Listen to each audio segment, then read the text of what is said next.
Oi, alunos, tudo bem? A nossa aula de hoje é sobre elementos e fatores do clima. Oitava semana, peguem a apostila para acompanhar, página 42 a 45. Vamos lá? Nas aulas passadas, nós já estudamos os fatores climáticos.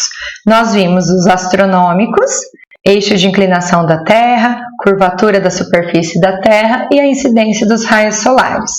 E também estudamos os fatores terrestres, latitude, altitude, relevo, vegetação, maritimidade e continentalidade. Todos esses fatores climáticos, eles vão influenciar os elementos do clima, que é o conteúdo de hoje. Os elementos climáticos são temperatura, umidade e pressão atmosférica. Quando nós estivermos estudando esses três elementos, nós vamos observar a influência de fatores climáticos já estudados anteriormente. Depois que a gente estudar esses elementos do clima, nós iremos estudar como a circulação de ar, a circulação atmosférica e as correntes oceânicas vão interferir no clima das regiões. Tudo bem? Primeiro elemento climático é a temperatura. A temperatura em determinada região da superfície terrestre sofre influência direta da radiação solar. Regiões próximas à linha do Equador, por exemplo, tem muita radiação solar, a temperatura mais alta. Próxima aos polos, menor radiação solar, temperaturas mais baixas. Então, a temperatura, de maneira geral, é influenciada pela radiação solar. Essa diferença de temperatura pode provocar diferenças na densidade do ar, levando à formação de correntes de convecção. As correntes de convecção se formam em razão de diferenças de densidade do ar. De que forma, professor? Quando o ar é aquecido, ele se expande e torna-se menos denso que o ar frio. Desta forma, o ar frio desce e o quente sobe, formando as correntes de convecção. Observe nessa imagem. Se tem uma parte, uma porção do ar aquecida, ela vai ficar menos densa e vai subir. É o que está em vermelhinho aí. Quando o ar é resfriado, a setinha que está em azul, ele vai ficar mais denso e vai descer. Esta circulação de ar quente e ar frio formam, então, essas correntes de convecção. Tá? O segundo fator é a umidade. É definida com base no vapor de água presente na atmosfera. E o que determina qual é a quantidade de vapor de água na atmosfera em determinado lugar? É o ciclo hidrológico, o ciclo natural da água, que envolve a evapotranspiração, a liberação de vapor de água pelos seres vivos, principalmente pelas plantas, que liberam água em forma de vapor para a atmosfera, a condensação e a precipitação. Nesse resuminho do ciclo hidrológico, a gente consegue analisar aqui a evapotranspiração, liberação de vapor de água para a atmosfera, tanto de evaporação das águas dos mares, dos oceanos, como também liberação de vapor de água pelas florestas, por exemplo. Esse vapor de água na atmosfera irá condensar, passar do estado gasoso para o líquido, assim ocorre a precipitação e as chuvas, e essa água líquida volta aí para a superfície terrestre, para os seres vivos. Então, o ciclo hidrológico influencia diretamente na umidade do ar. Essa quantidade de ar, essa quantidade de água na forma de vapor na atmosfera é determinada pelo ciclo hidrológico. O índice de umidade do ar refere-se ao percentual de vapor de água presente na atmosfera em um dado momento. E como nós sabemos qual é a porcentagem de vapor de água na atmosfera? A gente usa o pluviômetro. É um equipamento usado para medir a umidade do ar e também para determinar a probabilidade de chuva. Se a porcentagem de vapor de água está alta, maior as chances de chover naquela região. E os baixos índices? além de deixar o clima seco, o que mais ele pode ocasionar? Problemas de saúde, problemas respiratórios, o ar com baixa umidade não é bom para o nosso sistema respiratório. Além disso, potencializa incêndios florestais. Uma região muito seca e com baixa umidade do ar tem maior chances de sofrer incêndios florestais. Quando eu estava preparando esta aula, eu peguei um exemplo aqui de Novo Horizonte, né? Estava em 43% a umidade do ar, só para vocês terem um exemplo, né? Não é uma umidade tão alta. Nós estamos no inverno, clima um pouco mais seco, tá bom? Pressão atmosférica é o terceiro elemento, né, sobre o clima. O que é a pressão atmosférica? É a força exercida pelo ar sobre a superfície.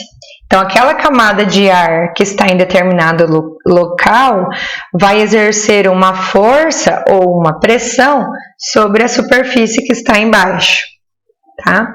Pois, ao contrário do que muitas pessoas pensam, o ar possui massa e, consequentemente, ele possui peso, tá? Então, quanto maior a camada de ar, maior a quantidade de massa, maior o peso, maior a força que vai ser exercida sobre aquela superfície. A pressão atmosférica costuma ser medida em milibares, MB. Nesse exemplo, a gente vai comparar um local onde tem maior e menor pressão atmosférica.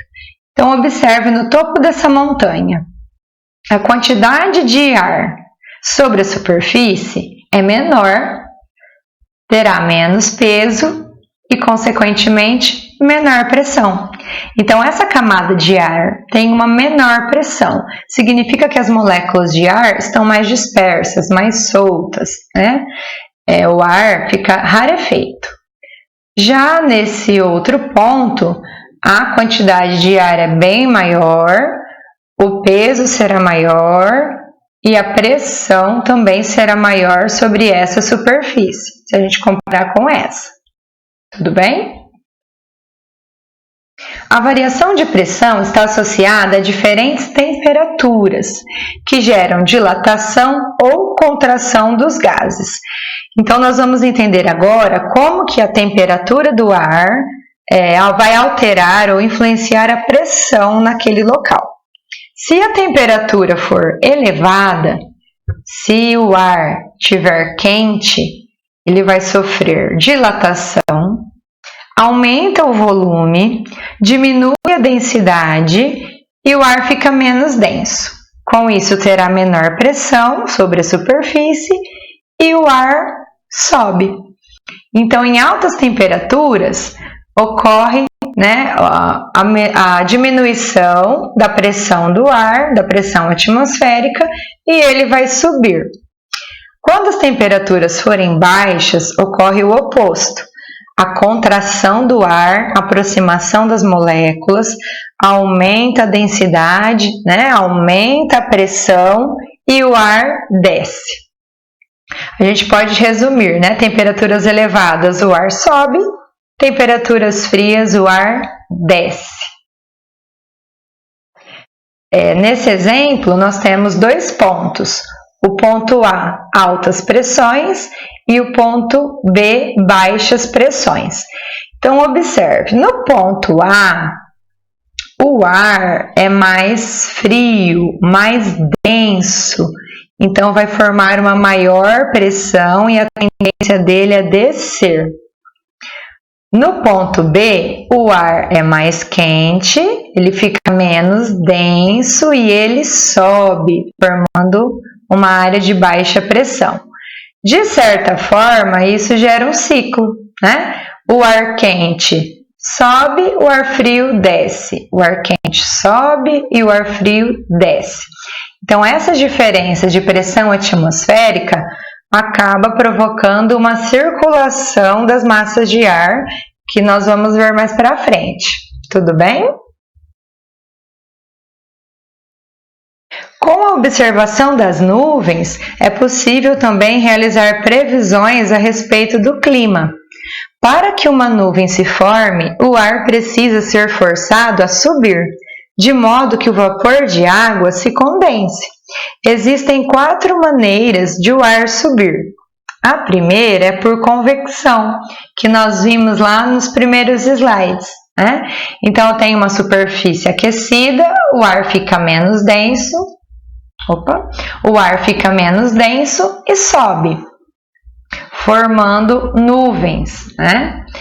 A outra maneira é o levantamento de ar devido à topografia. Então, vejam, aqui nessa região, o relevo ele é montanhoso. Então, o relevo forçou a massa de ar subir para formar a nuvem.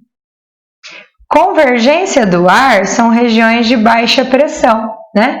Então, quando esse ar ele é influenciado por pressões externas e se nesse local tem baixa pressão, o ar vai subir, formar nuvens e precipitações. E também o levantamento de ar ao longo de frentes frias.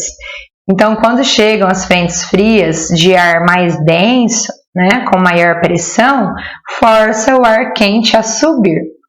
Então, nós temos aí 4 maneiras desse ar se deslocar e formar as nuvens. Isso também vai influenciar as chuvas, ok? Agora que nós já conhecemos os 3 elementos do clima, temperatura, umidade e pressão atmosférica, nós vamos falar um pouco sobre a circulação atmosférica, que é a circulação do ar. Então, a circulação atmosférica é o processo de movimentação do ar, ocasionado pelas diferenças de pressão e temperatura existentes na atmosfera terrestre. Então, nós vamos ver como a temperatura e depois como a pressão vai influenciar na circulação atmosférica. Temperatura. O ar mais frio, que é mais denso, costuma descer, e o ar que é quente, menos denso, costuma subir, o que propicia a movimentação e formação dos ventos. Nós já vimos ali nos outros slides, né? Então, o ar frio desce, o ar quente sobe, isso provoca a formação dos ventos, que é o ar em movimento. Então, essa é a influência da temperatura. E a influência da pressão.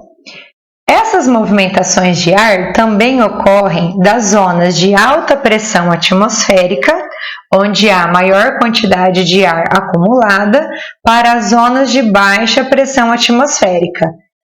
Então, pessoal, o ar ele sempre vai se deslocar de uma região, né, de uma zona de alta pressão para uma zona de baixa pressão. Tá? Isso vai provocar também a circulação atmosférica devido a diferenças de pressão. Um exemplo, né, é a linha do Equador. Então, próximo ao Equador, o ar é mais aquecido. Lembra que tem maior incidência de raios solares? Se esse ar é mais aquecido próximo à linha do Equador, ele tende a subir para os trópicos. Então, no Equador, irá formar uma área de baixa pressão atmosférica. Vejam nessa imagem, né? Próximo à linha do Equador, nós temos o ar mais aquecido, menos denso. Então, aqui forma uma região de baixa pressão atmosférica. Esse ar vai subir rumo aos trópicos, né? Então, aqui próximo à linha do Equador, irá formar uma zona de baixa pressão atmosférica. Agora nós vamos falar sobre as correntes oceânicas ou correntes marítimas. Como que a correnteza da água do mar pode interferir no clima nos continentes? Nossa, parece muito estranho, né? Mas tem tudo a ver. Vamos entender como.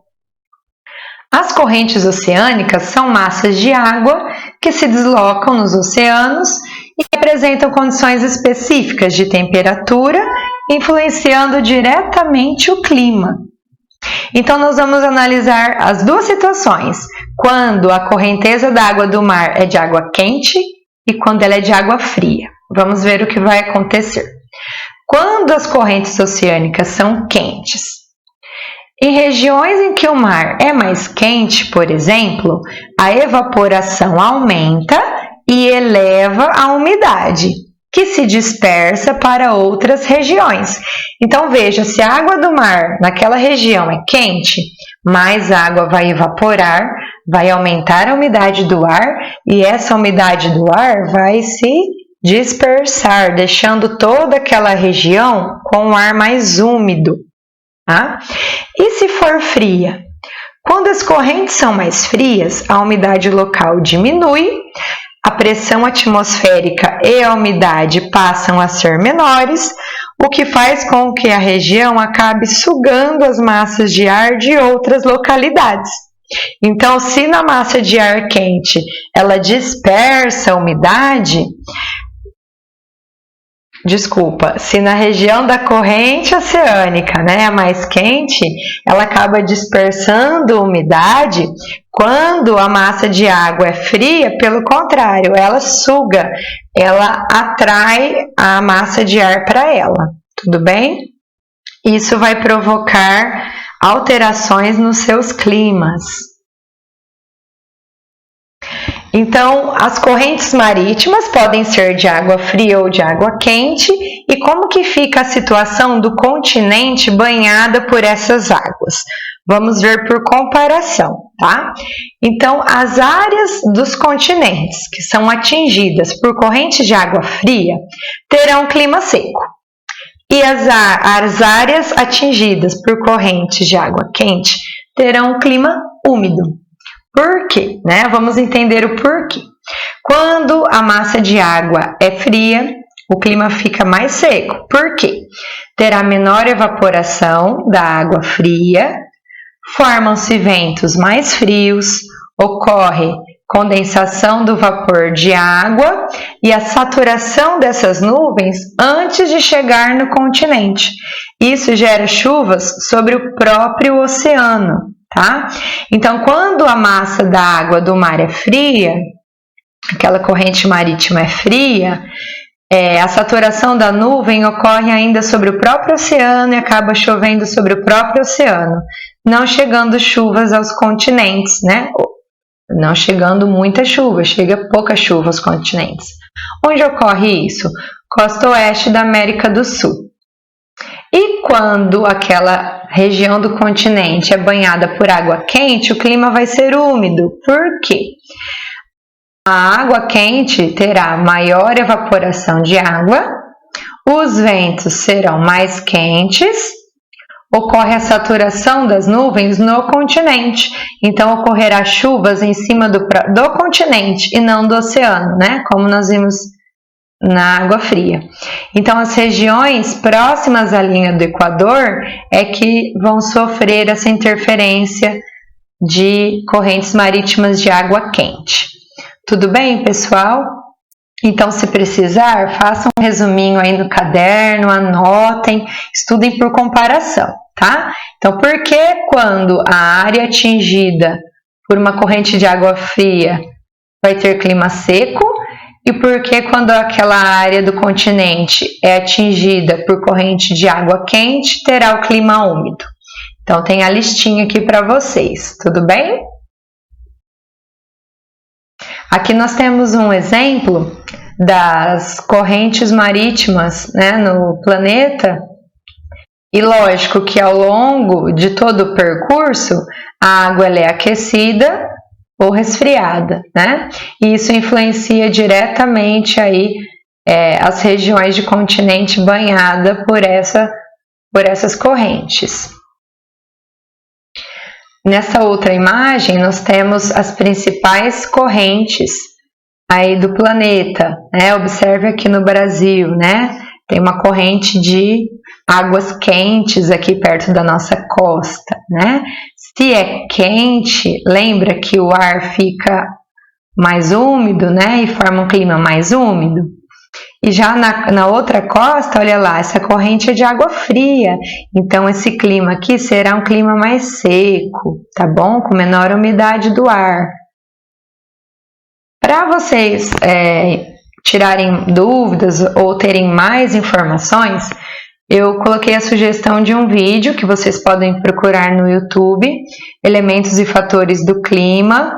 Ele tem 21 minutinhos, ele aparece com esta imagem. Vocês podem assistir, aqui está o link, que terá mais informações, mais explicações sobre todos os elementos e fatores climáticos. Boa aula, bons estudos. Qualquer dúvida, entre em contato no Plantões de Dúvida.